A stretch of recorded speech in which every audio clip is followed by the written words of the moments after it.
ہمارے اہل سنت کے ہاں جمعہ کے خطبہ میں خلفائے راشدین کے نام لیے جاتے ہیں، کیا یہ صحیح حدیث سے ثابت ہے؟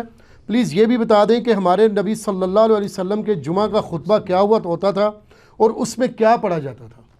دیکھیں جی، یہ جو جمعے کا خطبے میں خلفائے راشدین رضی اللہ عنہم اجمعین وعلیہم السلام اجمعین کے نام لینا یہ جائز ہے، لیکن نبی علیہ السلام تو ظاہر نہیں لیتے تھے۔ یہ بعد میں اجتہاداً یعنی وہ احادیث ایڈ کی گئی ہیں، علیکم بسنتی و سنت الخلفاء الراشدین المہدیین، ابو داؤد ترمذی ابن ماجہ میں حدیث ہے، تم میرے بعد بہت اختلاف دیکھو گے، دین میں نئی نئی بدعتوں سے بچنا، میری اور میرے خلفائے راشدین کی سنت کو لازم پکڑ لینا۔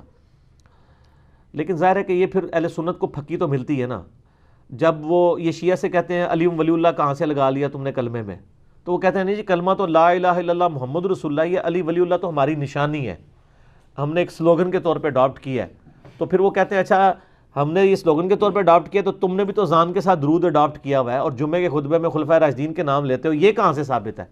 تو آپ کہتے ہیں یہ ہمارا نعرہ ہے۔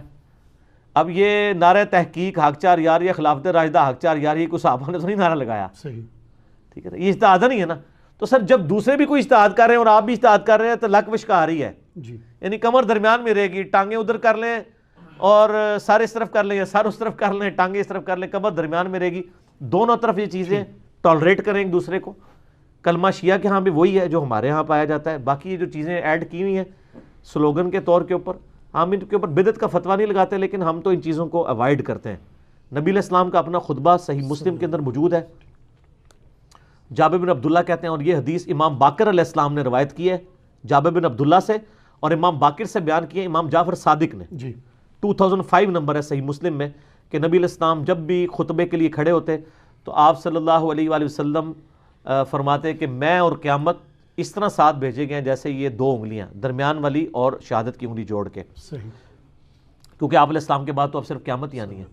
پھر آپ علیہ السلام یہ بھی پڑھتے اما بعد فإن خیر الحدیث کتاب اللہ، آگاہ ہو جاؤ اس کے بعد کہ سب سے بہترین کلام اللہ کی کتاب ہے، وخیر الہدی ہدی محمد صلی اللہ علیہ وآلہ وسلم، اور ہدایت یافتہ راستہ محمد صلی اللہ علیہ وآلہ وسلم کا ہے، وشر الامور محدثاتها، اور بدترین کام وہ ہیں جو دین میں نئے داخل کیے جائیں، وکل محدثۃ بدعہ وکل بدعۃ ضلالہ وکل ضلالۃ فی النار۔ سورۃ النساء میں پوری ڈیٹیل ہے کہ تمام بدعتیں گمراہیاں ہیں، گمراہیاں تمام کی تمام دوزخ میں لے جانے والی ہیں۔ اور اس کے علاوہ بھی صحیح مسلم میں ہے نا، وہ نحمدہ ونستعینہ ونستغفرہ، ان الحمد للہ نحمدہ ونستعینہ ونستغفرہ ونعوذ باللہ من شرور انفسنا ومن سیئات اعمالنا من یہدہ اللہ فلا مضل لہ ومن یضلل فلا ہادی لہ واشہد ان لا الہ الا اللہ وحدہ لا شریک لہ واشہد ان محمدا عبدہ ورسولہ۔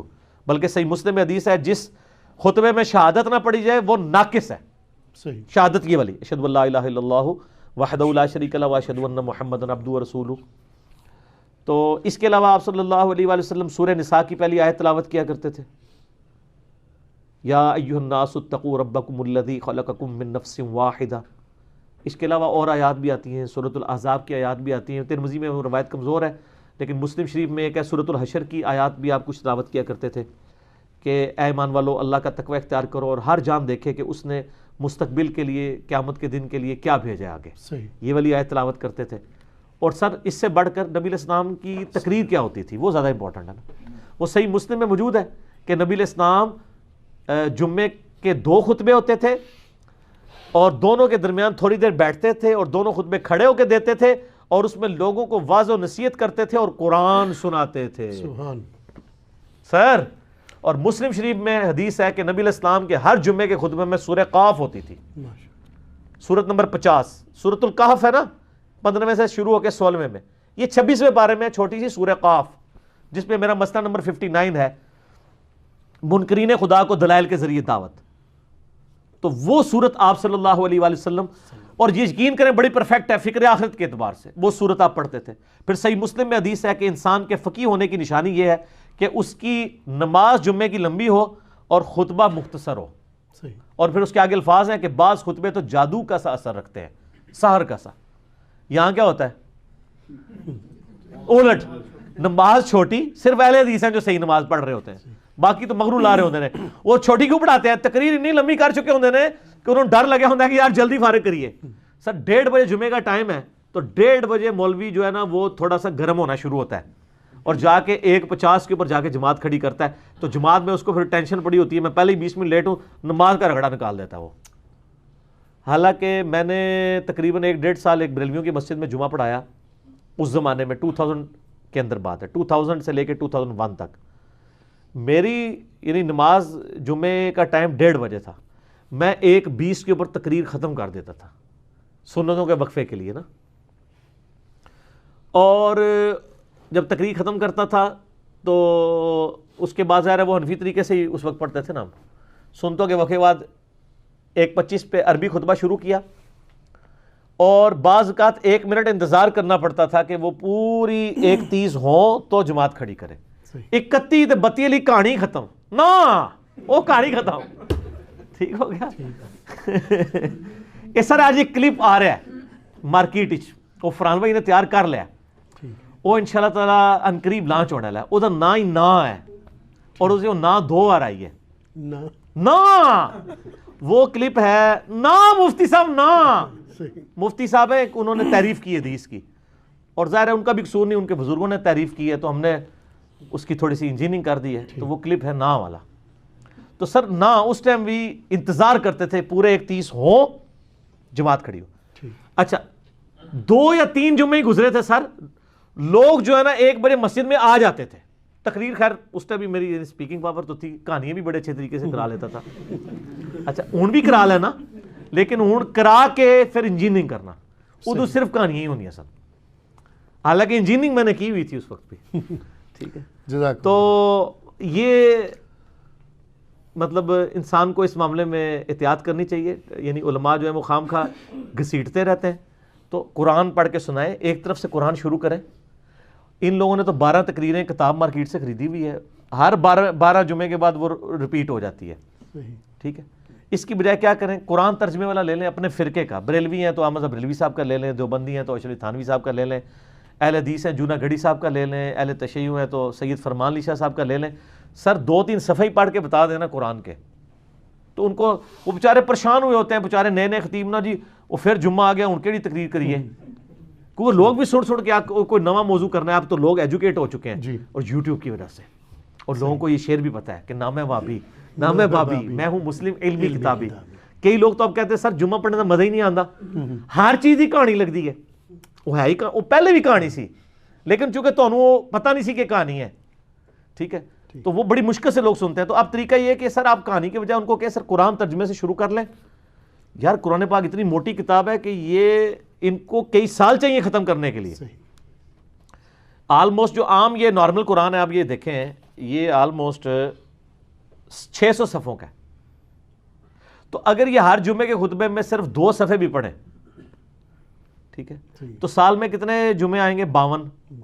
تو تب بھی 1/3 قرآن بھی نہیں ختم ہوگا. ٹھیک ہے. کتنا ہوگا؟ 100. 6 سال بعد سر خطبہ ریپیٹ ہوئے گا. دیکھ لو، کیونکہ 1 سال میں 100 صفحے پورے ہوئے تو 6 سال کے اندر 600 صفحے پورے ہوں گے. اور اگر اس کو صحیح طریقے سے بیان کیا جائے تو 1 صفحہ بھی نہیں سر مکمل ہوتا. آپ دیکھتے ہیں ہماری تفسیر ایک آیت کے اوپر میں نے بعض اوقات 6 گھنٹے کے لیکچرز ہیں. تو قرآن کو، اور نبی علیہ السلام کا خطبہ جمعہ قرآن تھا، اور وہاں یہ ایڈوانٹیج تھا کہ بیان کرنے والا بھی عربی تھا، سننے والے بھی عربی تھے، نہ ترجمے کی ضرورت تھی نہ تفسیر اس طرح کرنے کی، ڈائریکٹ بات کی دل کے اوپر اتر گئی. اب ہمیں ذرا ترجمہ بھی کر کے بیان کرنا پڑتا ہے. تو نبی علیہ السلام کے جمعے کا خطبہ تذکیر ہوتی تھی، نصیحت. اور نصیحت کس کے ذریعے؟ قرآن کے ذریعے. اور مزے کی بات ہوں، جو سورہ قاف ہے نا، صحیح مسلم میں اوپر تلے 4 حدیثیں ہیں. وہ صحابیہ کہتی ہیں کہ نبی علیہ السلام چونکہ ہر جمعے میں پڑھتے تھے، مجھے زبانی یاد ہوگی سن کے سورہ قاف. اور سورہ قاف کی ہی آخری آیت ہے فَذَكِّرْ بِالْقُرْآنِ مَنْ يَخَافُ وَعِيدٍ.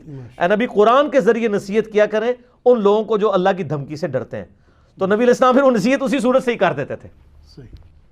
فَذَكِّرْ بِالْقُرْآنِ مَنْ يَخَافُ وَعِيدٍ. قرآن کے ذریعے، قرآن سے ہی نصیحت کرنی ہے، قرآن سے ہی آپ نے تذکیر کرنی ہے. لیکن یہ قرآن کیسے پیش کریں؟ قرآن تو آپ کو پتہ پڑھنے سے بندہ گمراہ ہو جاتا ہے نا. گورے ہدایت پا جاتے ہیں تے کالے جڑے نے گمراہ ہو جاتے ہیں. ٹھیک ہے نا. وہ ان لوگوں کے چونکہ اپنے عقائد قرآن کے خلاف تھے، اس لیے انہوں نے یہ ڈنڈورا پیٹا. تو نصیحت بھی قرآن سے. اور وہ بخاری مسلم کی جو حدیث میں نے بیان کی تھی انڈے کے حلال ہونے کے اوپر، اس میں بھی الفاظ پتہ کیا ہے؟ سب سے پہلے جو آتا ہے اس کو اونٹ کی قربانی کا ثواب، اس کے بعد والے کو گائے کا، اس کے بعد والے کو بھیڑ کا، اس کے بعد والے کو مرغی کا، اس کے بعد والے کو انڈے کا، اس کے بعد آگے الفاظ ہیں پھر فرشتے جو ہے رجسٹر بند کر دیتے ہیں۔ وَيَسْتَمِعُونَ الذِّكْرَ، اور پھر وہ کان لگا کے تذکیر جو نصیحت کر رہا ہوتا ہے نا وائز، وہ سننا شروع کر دیتے ہیں۔ فرشتے بھی تقریریں سنتے ہیں، ویسے تو تھوڑیاں گاڑیاں سن کے تو فرشتے بھی ہنستے ہوڑے نے، بندے ہنس رہے ہیں یار، یقین کریں مجھے تو اب فرشتوں کے اوپر آ رہا ہے یار، فرشتے کیا سوچتے ہوں گے یار کہ ان کو اللہ تعالیٰ نے ایک پیغمبر دیا، کتاب محفوظ کی، یہ اس کو چھوڑ کے کہانیاں کرا رہے ہیں۔ بڑا حوصلہ ہے فرشتیاں دا، یقین کرو، پھر بھی تھوڑا نا رجسٹر لکھتے ہیں، ہو سکتا ہے نہ لکھتے ہوں کہانی سننے کے لیے پہلا بندہ آ گیا، ہوں دوسرا آ گیا، ہوں تیسرا آ گیا، تے کہانی سن کے اٹھ گیا، تے گھر بھی جا کے کہانیاں ہی سنائے گا۔ آپ امیجن کریں کہ فرشتوں کے لیے تو حسب حال ہی بنا ہوا ہے یہ مسجدیں جو ہیں، لیکن ان بیچاروں کی تو اللہ نے ڈیوٹی لگائی ہے۔ ادروائز یقین کریں آپ کی جو مسجدیں نا ان میں تو وہ کہیں یا اللہ ایتھے نہ منو بھیجو، لیکن وہ چونکہ پابند ہیں حکم کے تو وہ جاتے ہیں ہر دفعہ بیچارے کہانیاں سن کے، تو پھر اللہ کو جا کے پتا، اللہ نو دس دے ہوں گے کہ جناب کہانیاں نے، ٹھیک ہے نا، تم جی نہیں اللہ کو پتا ہوتا ہے لیکن اللہ پوچھتا ہے سر، جی صحیح مسلم میں حدیث ہے کہ جہاں پہ بھی کوئی محفل ہوتی ہے نا وہاں پہ فرشتے ڈانپ لیتے ہیں، جب وہ واپس جاتے ہیں اللہ تعالیٰ پوچھتا ہے کہاں سے آئے، وہ پوری ڈیٹیل ہے، اور وہ محفل قرآن کے بارے میں، یہ بابوں کی محفلوں کے بارے میں نہیں، وہ تو خیر پازیٹیو سینس میں۔ تو یہ جو کہانیاں ہیں وہ ظاہر ہے اللہ تعالیٰ کے تو علم ہے، لیکن اللہ تعالیٰ پوچھتا ہے اس لیے کہ اس کا ایک پروسیجر ہے، ایک طریقہ ہے کہ ڈیوٹی لگائی ہے، ذرا ان سے بھی فیڈ بیک لیا جائے۔ تو بہرحال آپ دیکھیں کہ کتنی شرمندگی نبی علیہ السلام کو قیامت دن اس امت کی وجہ سے اٹھانی پڑے گی کہ اس امت کو کتاب محفوظ کر دی گئی، پیغمبر کی تعلیمات محفوظ کر دی گئی، یہ پھر بھی کہانیاں کراتے رہے۔ اور میں یقین کریں مجھ سے تو صبر نہیں ہوتا، میں تو 1 بجے جمعہ ہے نا سر 12:55 میں گھر سے نکلتا ہوں، بس اتنا ٹائم لے کے کہ 2 سنتے پڑھوں، اس میں بھی بعض کا 1-2 جملے اتنے کوفت والے آخری منٹ میں بھی پڑھ جاتے ہیں دماغ میں کہ بندہ کہتا ہے یا تو پھر یہ اصلاح کرے نا سر۔ تو صحیح مسلم میں حدیث ہے کہ مؤمن وہ ہے کہ جو برائی دیکھے تو ہاتھ سے روکے، ہاتھ سے نہیں روک سکتا، زبان سے روکے، اگر زبان سے بھی نہیں روک سکتا تو دل میں برا جانے، لیکن ساتھ کا دل والا معاملہ ہے ذالک اضعف الایمان، یہ سب سے لوز درجہ ہے جی۔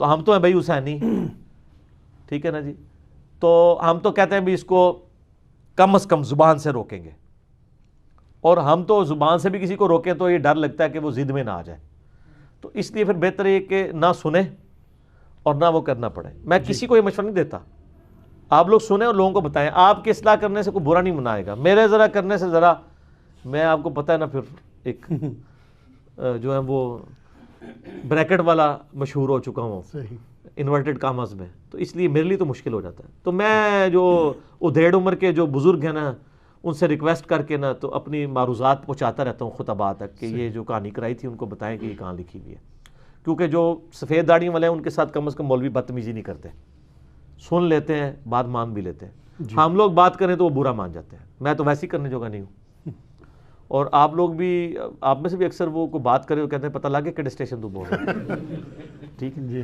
یہ جو چھوڑ دیں جناب، جہاں بھی آپ، یعنی یہ ہمارے ایک بھائی ہیں ساہیوال میں، وہ بتا رہے تھے وہ کسی مسجد میں چلے گئے تو وہاں پہ کوئی مولانا صاحب نا یعنی درس دے رہے تھے، تو ظاہر آپ جو ہماری ویڈیوز دیکھتے ہیں ان کو تو پتہ ہوتا ہے نا مطلب یہ کیا سچ ہے اور کیا یہ کہانی کروا رہے ہیں۔ تو جناب وہ درس دے کے جب وہ فارغ ہوئے نا تو انہوں نے کہا جی یہ جو آپ نے بیان کیا ہے تو یہ کہاں پہ لکھا ہوا ہے، کوئی اس کا کوئی حدیث، کوئی ریفرنس اور یہ وہ۔ تو جب یہ کوئی بات پوچھ رہا ہو آج کے زمانے میں اور ساتھ اس کی غلطی سے اس کے منہ سے نکل جائے، یہ ہمارے لوگوں سے بڑی غلطی ہوتی ہے، وہ کہتے ہیں اس حدیث کا انٹرنیشنل نمبر بھی بتا دیں، بس یہ بولنے کی دیر ہے، اور کہتا ہے مجھے پتہ لگ گیا تو کہڑے اسٹیشن تو بول رہے ہیں، تو انجینئر نو سننا ہے، جس مرضی اسٹیشن سے کو بول رہا ہے جی۔ ہم تو آپ سے اللہ نبی کی بات پوچھ رہے ہیں نا۔ مجھے کوئی شخص آ کے کہتا ہے جی سورہ البقرہ کی آیت نمبر 279 میں لکھا ہوا ہے کہ جو ہے وہ سود کھانے والا اللہ اور اس کے رسول سے جنگ کرتا ہے، تو میں اس سے اس کی ڈگری مانگوں گا؟ میں قرآن کھول کے پڑھوں گا، صحیح، تو ریفرنس کو فالو کروں گا۔ صحیح بخاری میں حدیث ہے بلغوا عنی ولو آیہ، پہنچا دو میری طرف سے خواہ تمہیں ایک آیت ہی کیوں نہ آتی، تو پہنچانا یہ ضروری ہے، تو پہنچائیں۔ جزاک اللہ۔ علی بھی اگلا سوال ہے، جامع ترمذی کی حدیث